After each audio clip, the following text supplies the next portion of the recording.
This is a self-portrait of Rosalba. And these are some of her, another two. That's Watteau, from the time she was in Paris.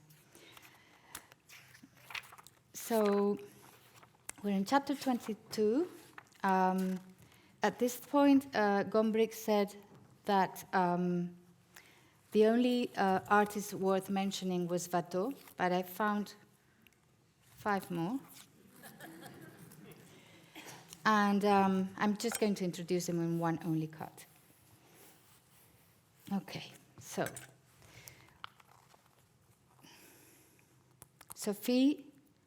Elisabeth Sophie Cheron, first woman to be an academician in France, who did many self-portraits, so many that it's unbelievable that she painted all of them. She was so cultured and she was such a good poet that they called her Erato, who's one of their muses. Here we have Sibila Merian, Maria Sibila Merian. This is again applying Rule 4. She's not considered an artist. She's a botanist and a zoologist, and she's just a very important figure. She revolutionized zoology and botany, the way she approached her work. She self-produced all her work. She joined the Labadist sect, and they believed in free love and women's work. She divorced, and she went with her with 2 of her daughters to Suriname, where she spent 3 years painting especially the insects and the metamorphoses of butterflies. Her work is absolutely fundamental.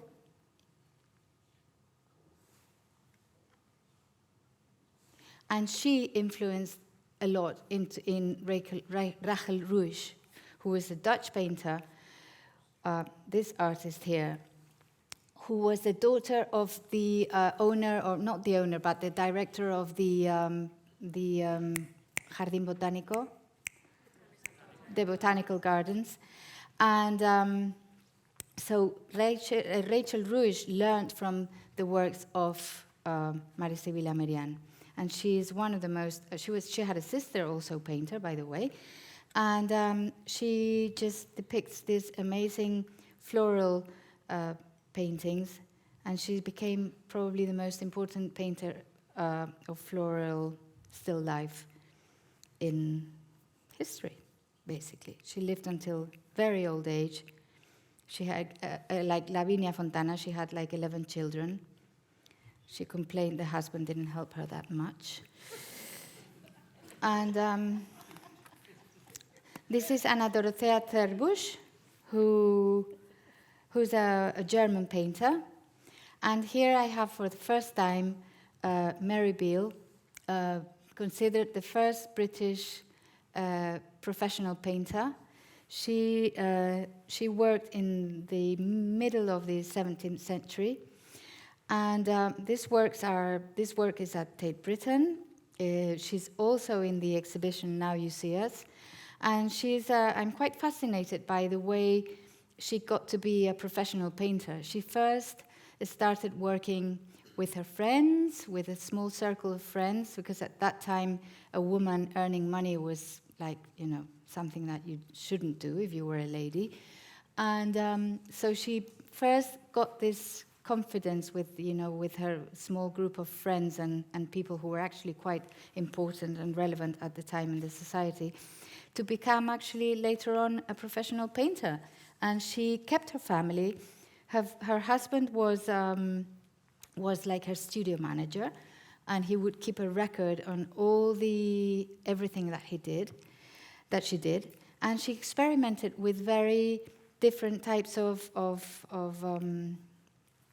canvases, so she tried on really rough canvases as well. And I really like the paintings where she leaves all this like unpainted. I just think it's got this very amazing thing to it. Go and see her. She's in Now You See Us. Okay, so we're in chapter 23. This is one of my favorite chapters. I'm going to introduce two artists who are in the area of the French Revolution. So they work before the French Revolution and after.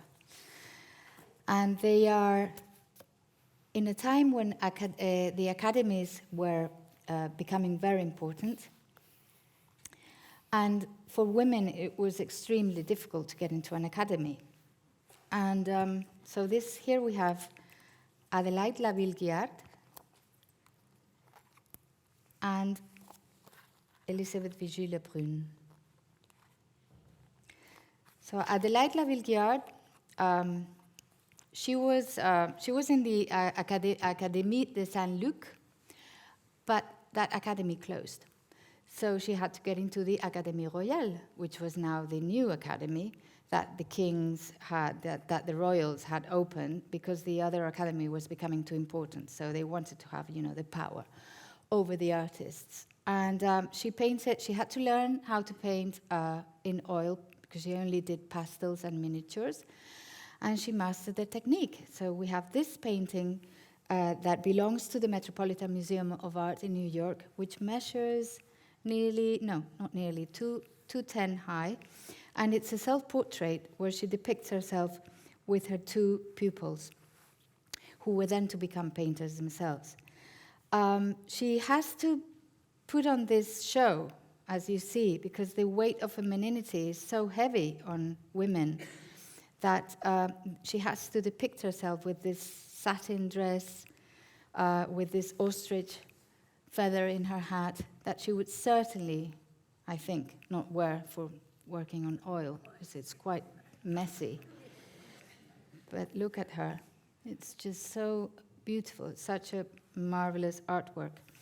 She became a painter to the court of France, to the sort of boring branch of the court, kind of the aunts of the king, these really friendly women. And when she was working for the court, along came Elisabeth Vigier-Lebrun, this beautiful woman, very young, who had learned from copying the masters, and who attracted the attention of Marie Antoinette. So she became a painter to the court, but to the fun branch, so to Marie Antoinette. And of course, the revolution came. Adélaïde Laville-Guiard was forced to burn her commissions. She had been commissioned a historic painting that back then it was the most important and most relevant genre in art, history painting, because you could cover them with nudes, naked bodies, and that was the most important thing. So allegoric painting and historic painting was at the top rank. So she literally burned her entrance into history of art to ashes. But because she was a very resilient woman, she knew how to navigate the situation, and she turned from being a painter of the court to become the painter of the revolution. And this is a portrait of a woman who is thought to be Olympe de Gauguès, who was the woman who wrote the rights of the citoyenne, so the rights of the woman.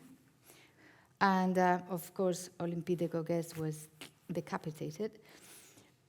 And then, look, so beautiful.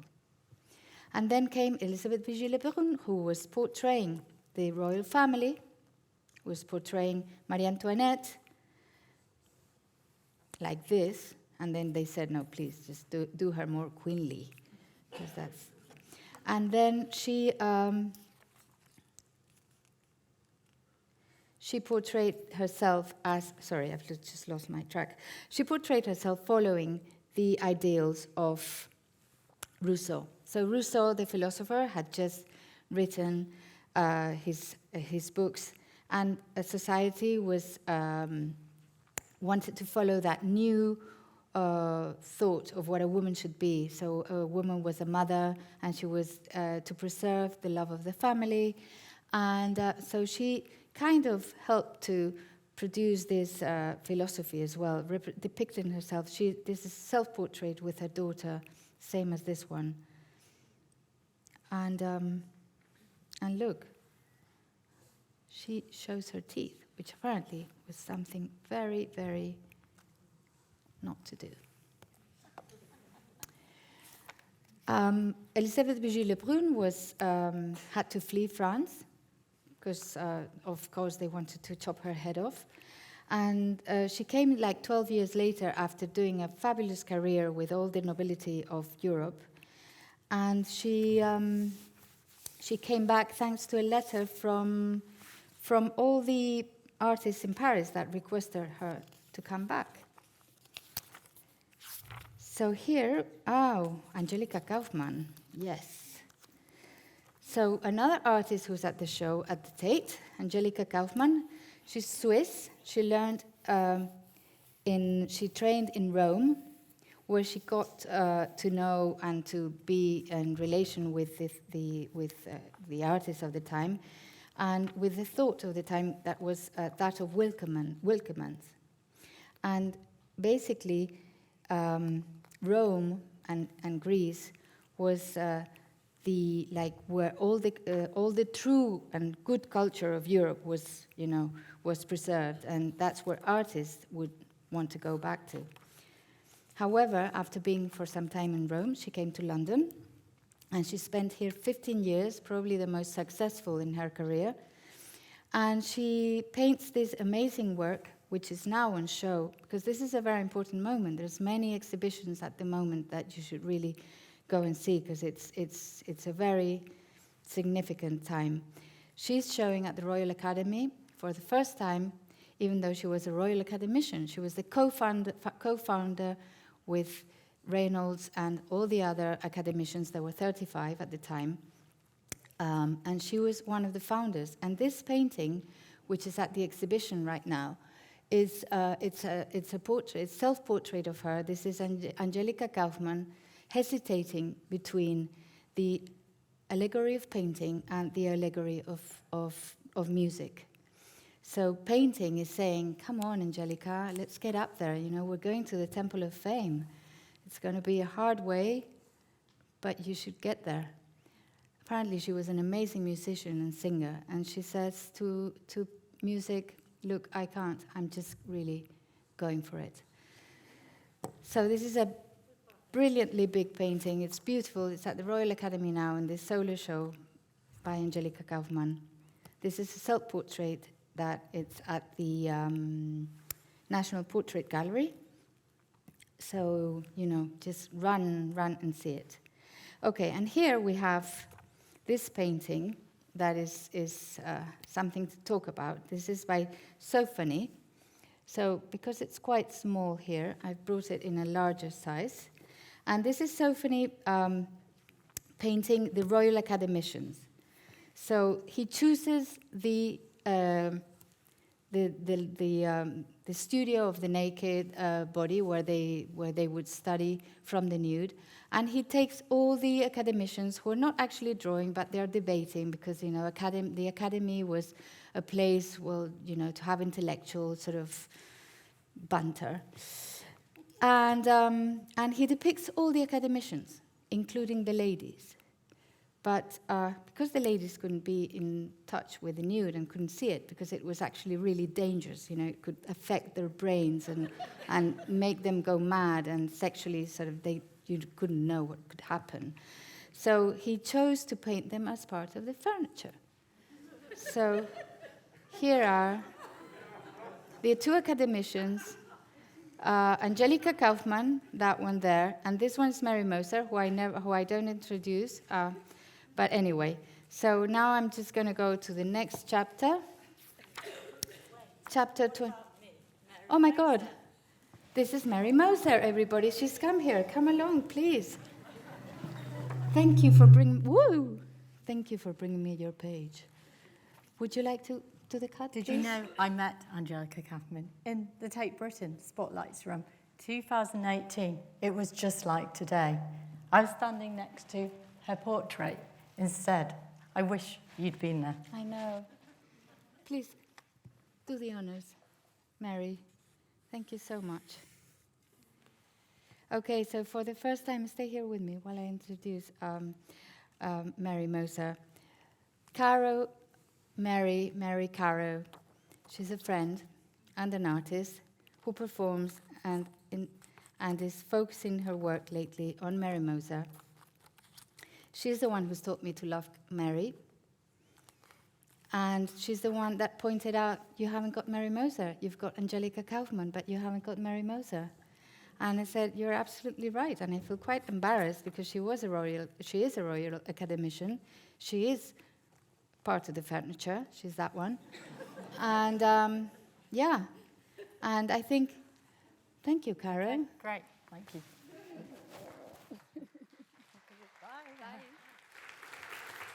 Yeah, Mary Moser specialized in flower painting.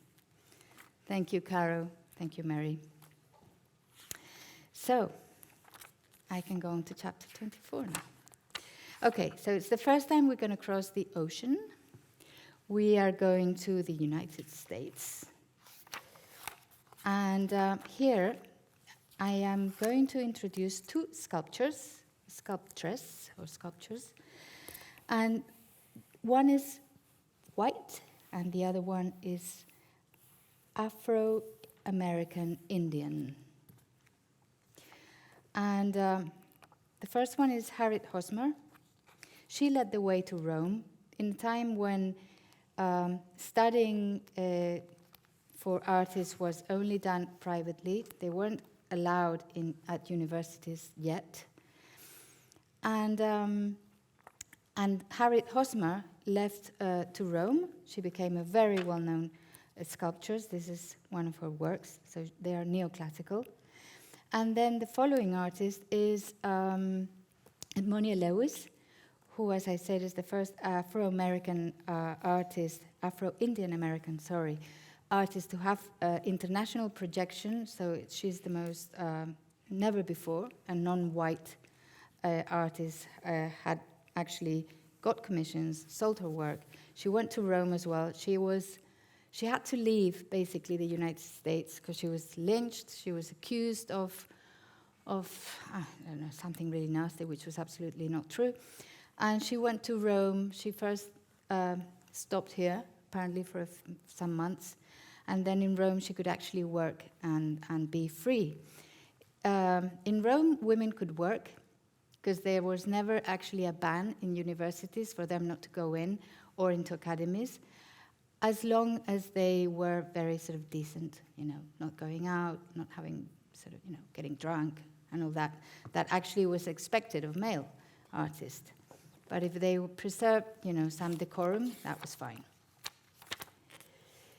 So Marie-Denise Villiers and Rosa Bonheur come in this cut. The next artist is next to David, Jacques-Louis David, because her work was actually attributed to him. And thanks to that, it was bought by the Metropolitan Museum of Art in New York. So they bought the painting, and when it was bought, the critics would say, oh, it's a perfect, unforgettable painting. Exemplifying the austere taste of her time. It's such an amazing work. It's just unbelievable. However, a few years later, when they did a restoration of the work and they were studying it, they found out that it was not possible that it belonged to David, because David hadn't presented his work at the Salon de Paris that time. So, researching, they found out it belonged to a woman. Oh my God. It was one of the most popular artworks in the museum at the time. And actually, to be fair, when they found out it didn't belong to David, that it belonged to Marie-Denise Villiers, a woman, they didn't put it down. It was still in the brochure, and people still went to see it. However, the critics said, the ones that had praised it, said, the treatment of the skin and the fabric it's smooth. The articulation is incorrect. It's poetry more literary than plastic. Its charms overly obvious, and its weakness is skillfully concealed. A composition composed of thousands of subtle mannerisms that reveal the feminine spirit. So, artworks are judged in terms of gender, and that's a sad truth. However, the museum, as I said, and I listened to this in a talk recently, never took the painting down, and the audience still liked the painting as much. It's a masterpiece. Look, it's just so beautiful. Here we have Rosa Bonheur. Rosa Bonheur, who's a French artist, one of the very few that escapes the label of feminine. And she got permission from the town hall to for the permission de travestiment, so she was allowed to dress as a man, to go into the slaughterhouses and paint, because they were her studios. She would only paint animals. She was a very free woman who was taught. Her father was a painter, her brother was a painter, and she depicted this amazing work. She was the most sought-after artist of the 19th century. This work belonged to Queen Victoria, who loved her work. And she said that the only male that she was interested in were bulls. And this is a painting in the Prado. Okay.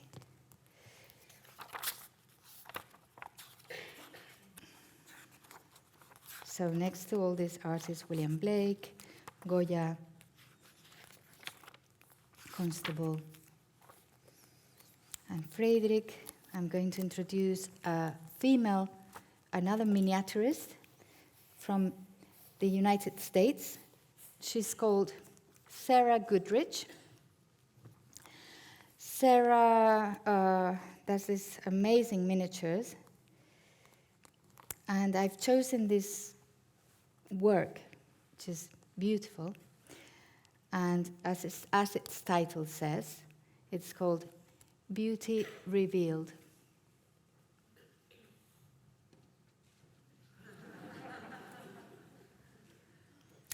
It's a partial self-portrait. This is the top bit. Apparently, it's in the Metropolitan. Apparently, she sent it to her lover.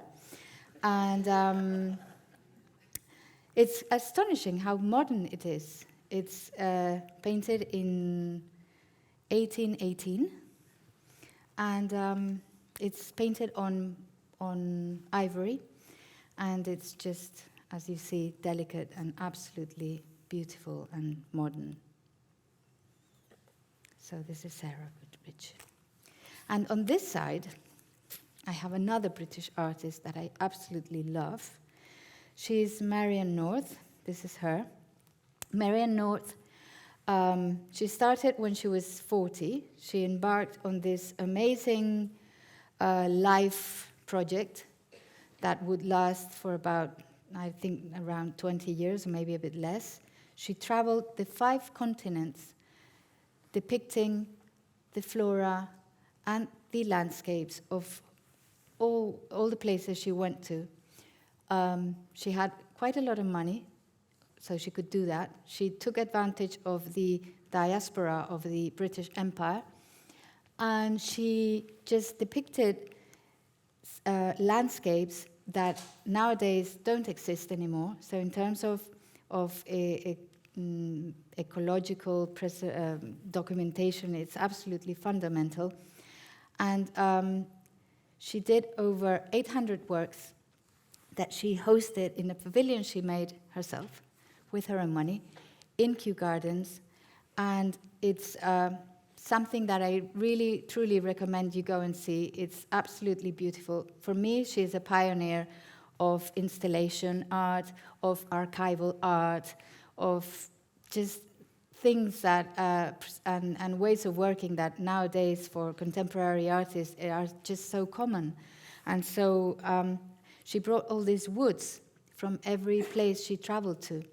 And basically, the whole pavilion is just covered from floor to ceiling in these amazing works. These are some of her images taken by the way, Margaret Cameron, who's an amazing British photographer, whose work is also at the exhibition Now You See Us at Tate, and that I recommend you go and see.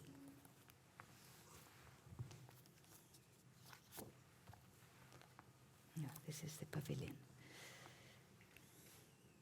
See, Jamaica, America.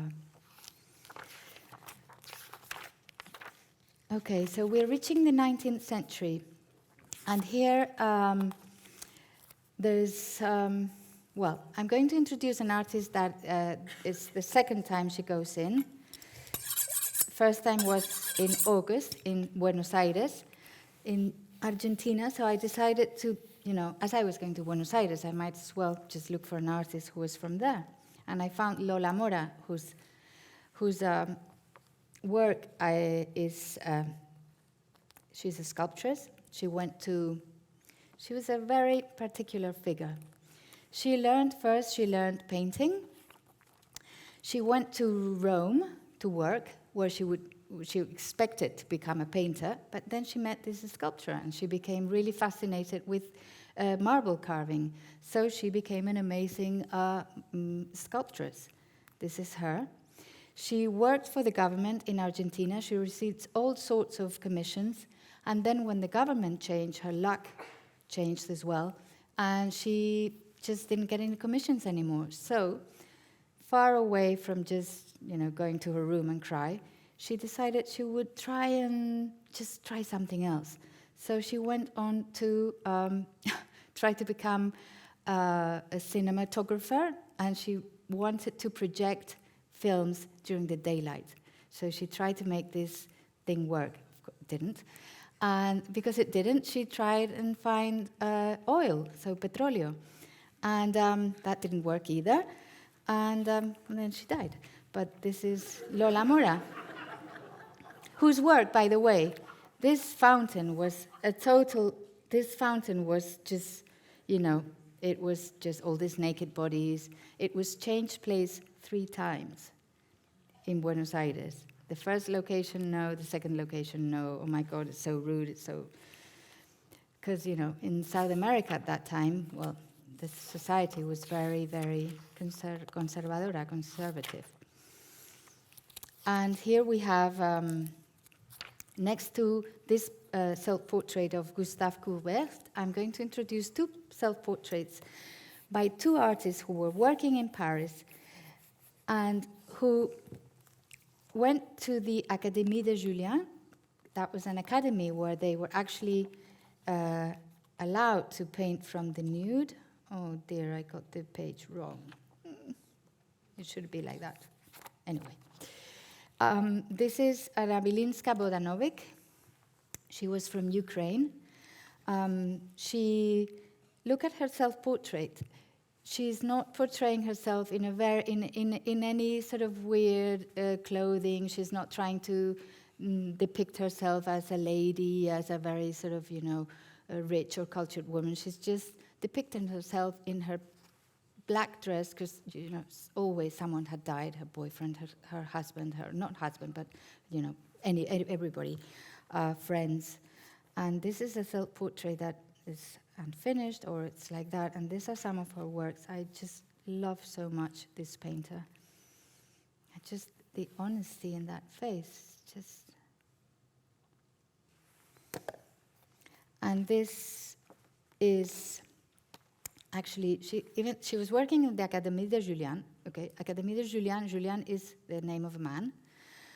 Julian died like 2 years after opening the academy, and his wife actually took over the academy. She was called Amélie Bory-Sorel. She was also a painter, and she was actually the one who ran the academy with Anna Vilinska Bodanovic, who was a teacher. And to that academy went Louise Bourgeois and many artists that you will know, and also Marie Bashkistov, who was a Russian painter. I think this painting is by her as well. She died very young, when she was 26, I think.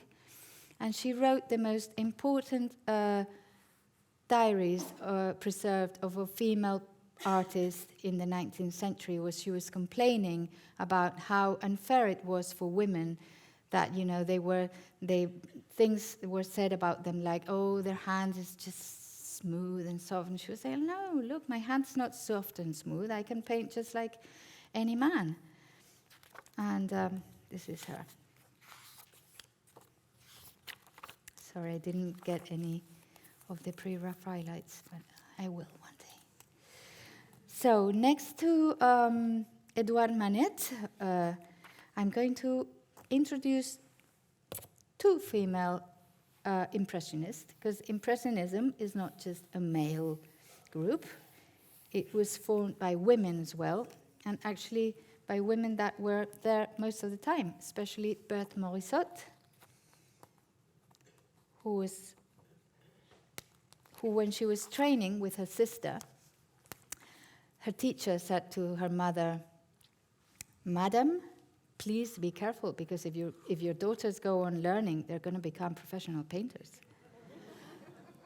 And I've heard that she wants to go to join the Impressionists. I mean, she should go and beg forgiveness in front of Correggio at the Louvre. So Berthe Morisot, indeed, was an Impressionist who was one of the most important ones. She was part of the group from day one, with what implied. It implied that it was rejection. It was, artists that were not accepted. It was not the right thing to do, to be an Impressionist. So these are some of her works. She exhibited recently at the Dulwich Picture Gallery about a couple of years ago, or a year ago. Impressionists women, Impressionists, they belonged to the bourgeois, so they had to keep their manners, and they couldn't be as free as men were. Marie Cassatt, North American, she was also an Impressionist. She's so prolific, and she's probably one of the most, or if not the most important female artists of the US, and from the 19th century. These are some of her works. They are absolutely amazing. She joined the Impressionists after she was very good friends with Degas, and this is one of her drawings. She painted lots of sort of female scenes, and scenes that had not been interested, and nobody had been interested in this type of images before. Even though I'm not introducing Marie Braquemont, I can't help showing you her works that I just love so much. This artist, she gave up painting because her husband was so annoying, saying, "Oh my God, you're painting, you're Impressionist paintings, what are you doing?" So she said, "Oh, fuck it." Anyway, in this time,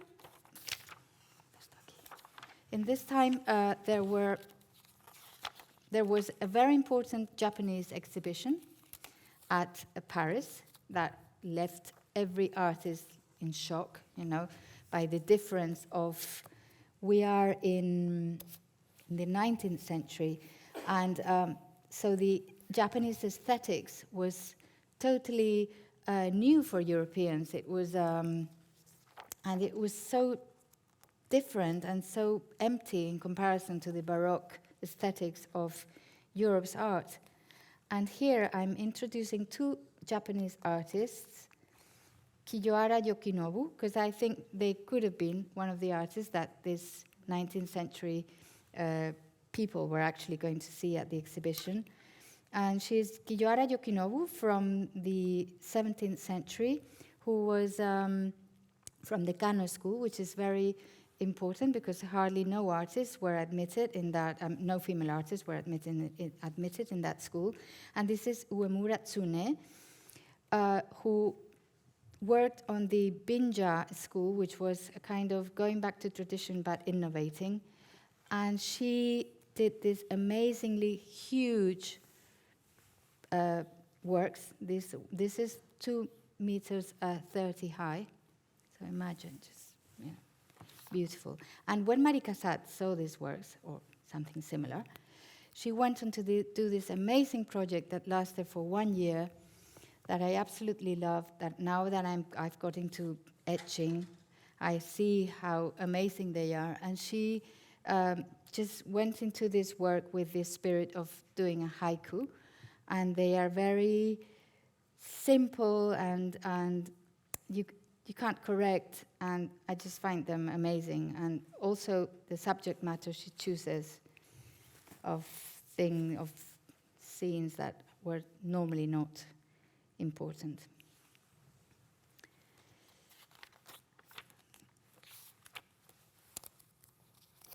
Camille Claudel, next to Rodin, inevitably, I'm afraid. Very important modernist sculpture. Camille, I've chosen this piece that is absolutely beautiful, called Sakuntala over Tuomo and Pomana.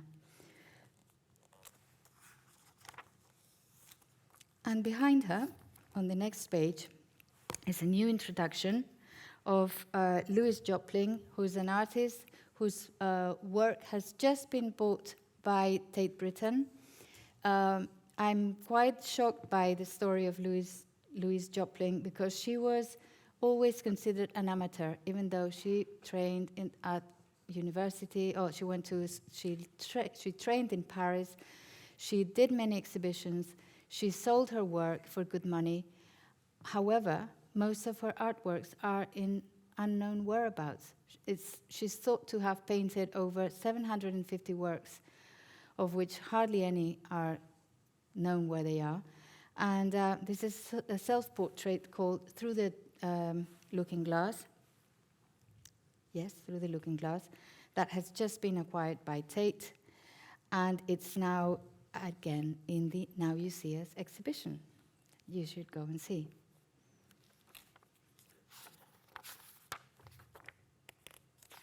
So we are in the 19th century. Oh my gosh, I have to hurry up. Oh dear. When John, I'm going to go quickly. When John, again, British artist, I didn't realize until the other day how influenced I am by all the art done in Britain. I was shocked by this portrait that I love of Wen John. She's a remarkable woman who was a pupil at the Slade. And here she is. So in this chapter, I'm just introducing 3 artists. Suzanne Baladon, whose work is probably the reason why I'm here today,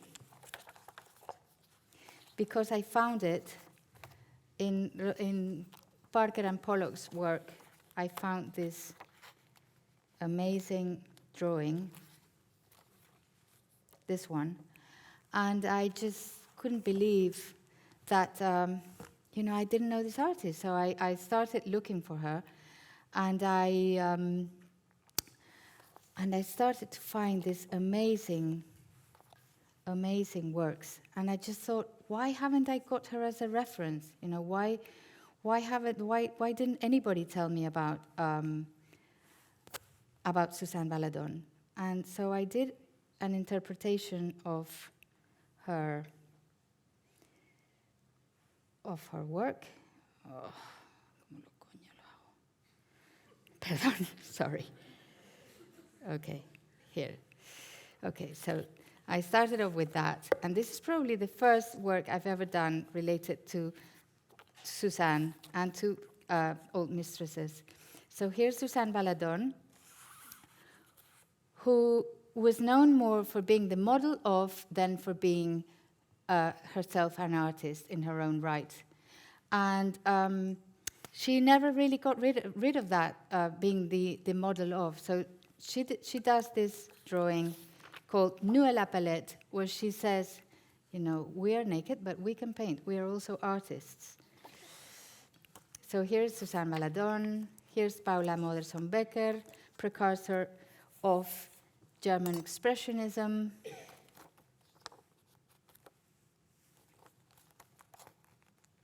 whose work is absolutely amazing, and you will have to find out for yourselves.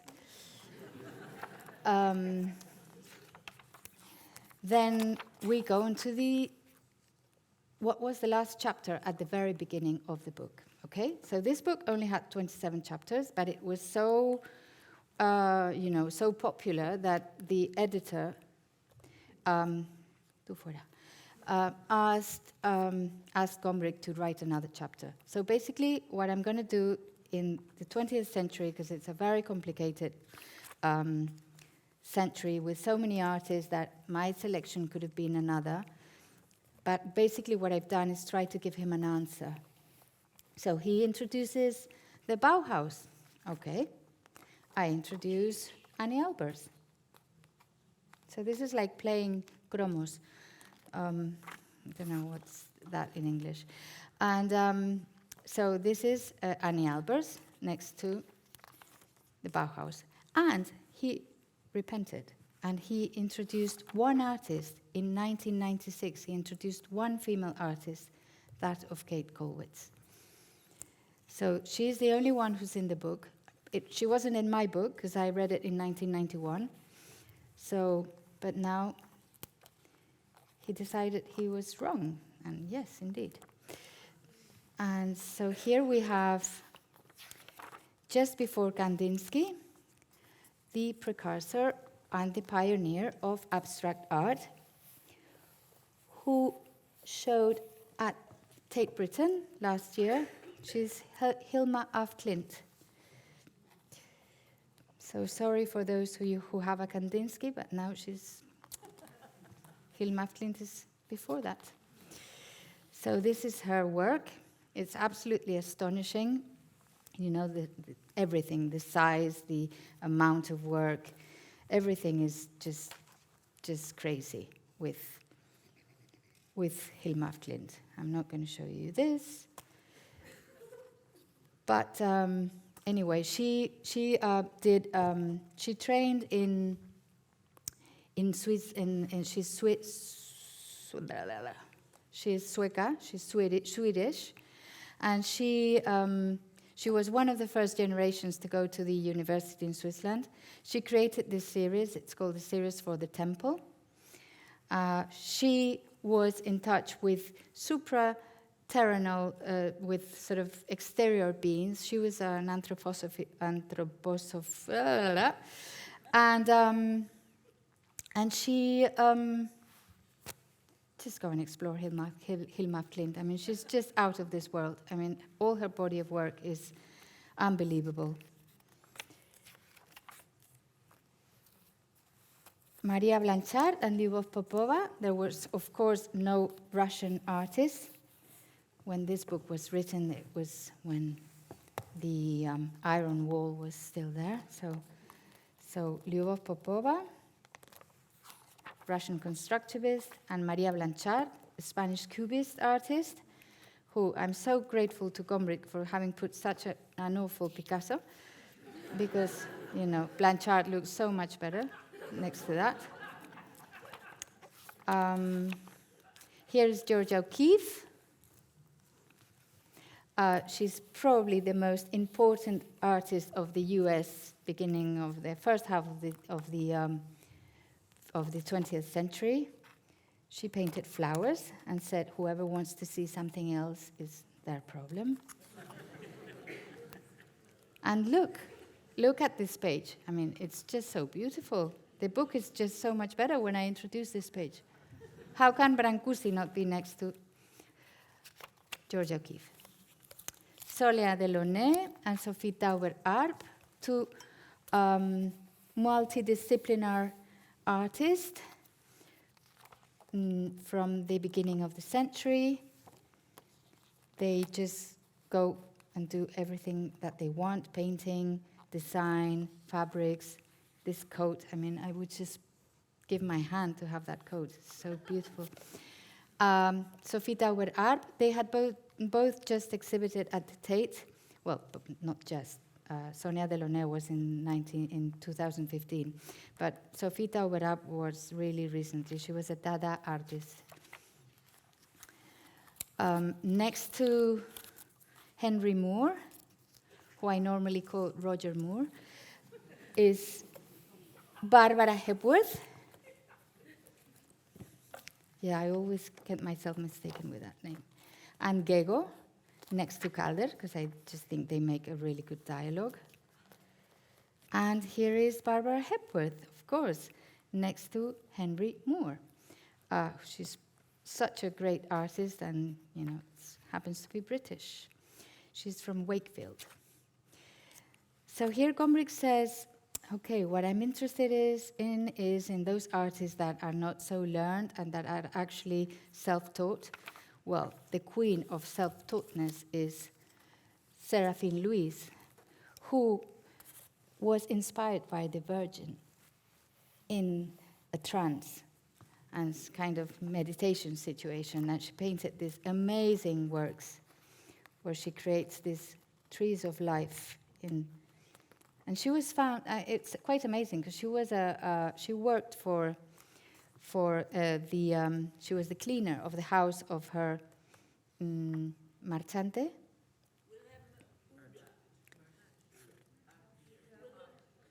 Yes, exactly. And she painted these amazing works. And then the war came, and she was not very lucky. She went a bit mad. Or probably was already. And on the other side, we have, next to Grant Wood, who's very kind of smooth, I thought I'd introduce Tamara de Lempicka, who's this amazing artist that has created her own style. You see Tamara de Lempicka, and you know immediately that it's a painting by her. This work belongs to, it's called La Bella Rafaela, the Belle Rafaela. She was one of Tamara's lovers. She's depicted her many times. And Tamara is just an amazing artist who's probably a bit not appreciated to be as important as she really is. She's going to have a show in soon at the LACMA, I think, in Los Angeles. And this work is just so beautiful. So sensual. And next to surrealism, I am going to introduce a few female surrealists because it's certainly a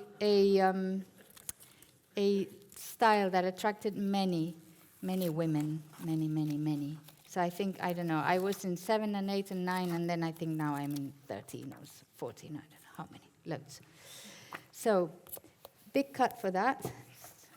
Up of the other knife to make room for all these artists. So it's Medit Oppenheim first with her Breakfast in Furs, which is amazing. Then it's Frida Kahlo. Someone said to me, oh, well, there are no artists, but Frida Kahlo's in the book. Yeah, so, nope, Frida Kahlo's not in the book. And here we have Maruja Mayo, Spanish. Then I go on to another route, and I introduce Gluck, who is a British artist as well, and who doesn't want to belong to any of the avant-garde movements, and she's very independent, such as Romaini Brooks, who depicts whatever she wants. And then we go back to Spain. We go to Ángeles Santos, who paints this tertulia, which is a tertulia, I don't know how to translate it, but it's like a reunion where people talk. And she painted this amazing painting called Un Mundo when she was 19. And it's at the Museo Reina Sofía in Madrid, which is it's an amazing painting.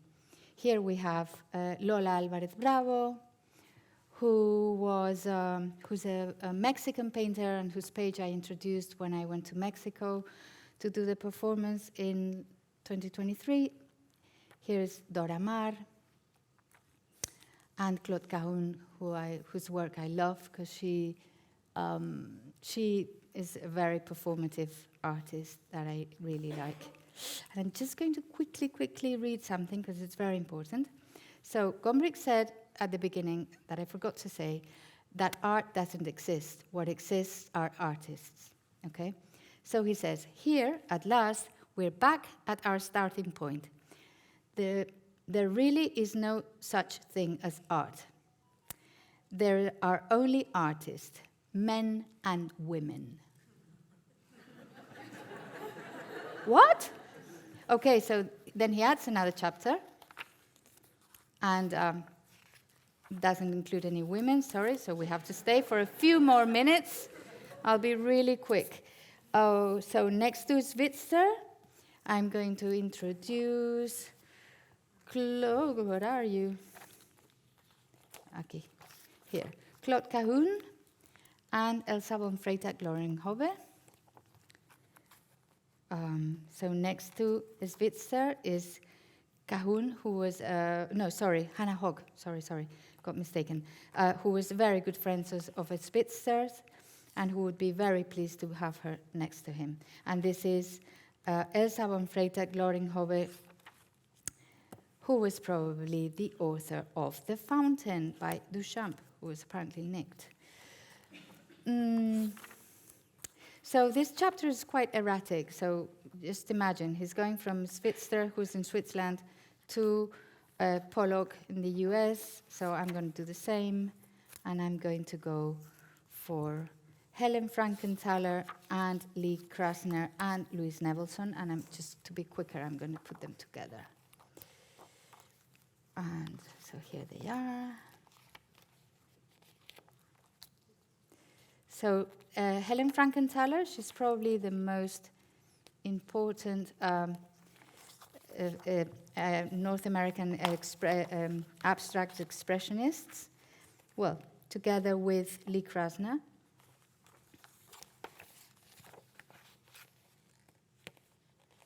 So this is Helen Frankenthaler. This is Louise Nevelson, Ukrainian artist, who is the pioneer of installation art. And here we have Lee Krasner with her amazing work. She was the wife of Jackson Pollock, and she never got rid away of that. She was called the Action Widow. She's an amazing artist who is absolutely worth being with. Okay, so now this is the last cut. After Morandi and Marini, when Gombrich writes that that going back to the most simple is the most important, well, I have introduced Agnes Martin, who is probably, she's called the high priest of minimalism, even though she said she was an expressionist. She had an amazing show at the Tate a few years ago. I was totally amazed and shocked by her work because it's so simple. She says, in my work, my paintings has neither space, nor shapes, nor objects, nor time, nor nothing.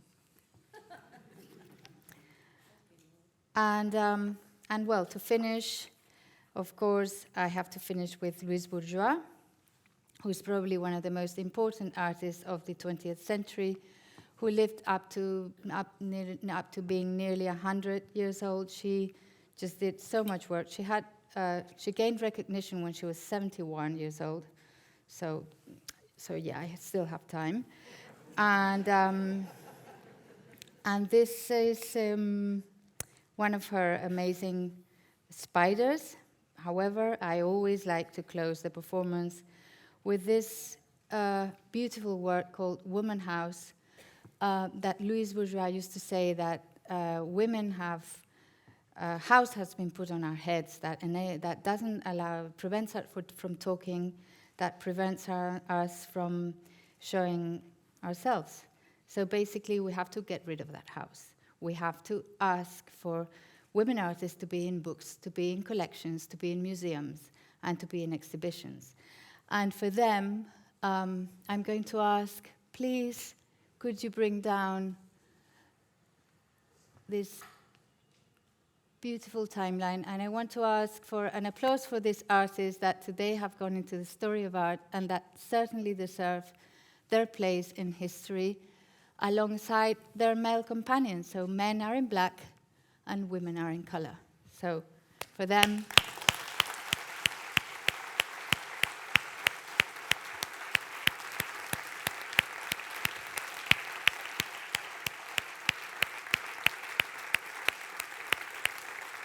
thank you.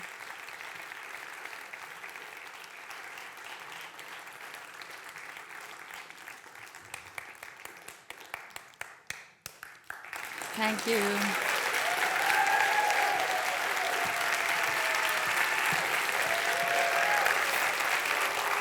Woo!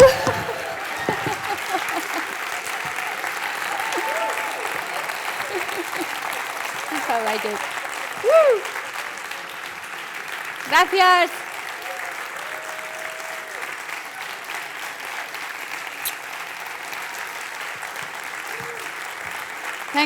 Thank you everyone. Gracias.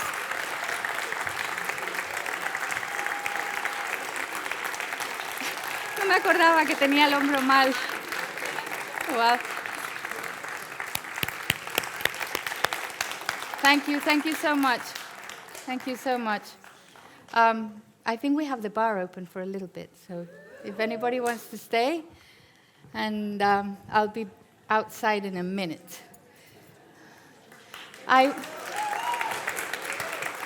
Thank you.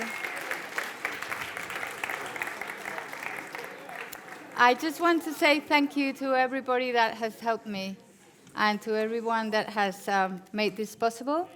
So there's someone there very important, Alex, who, thanks to him, I'm here today. And I have someone there very important as well, Antonio, who's helped me so much. And then I have my family, my daughter, my husband, my son, and all the family who's come to see me. Thank you so much. And all my friends, of course. ¿A quién? Ah, hola. Well, thank you, everybody.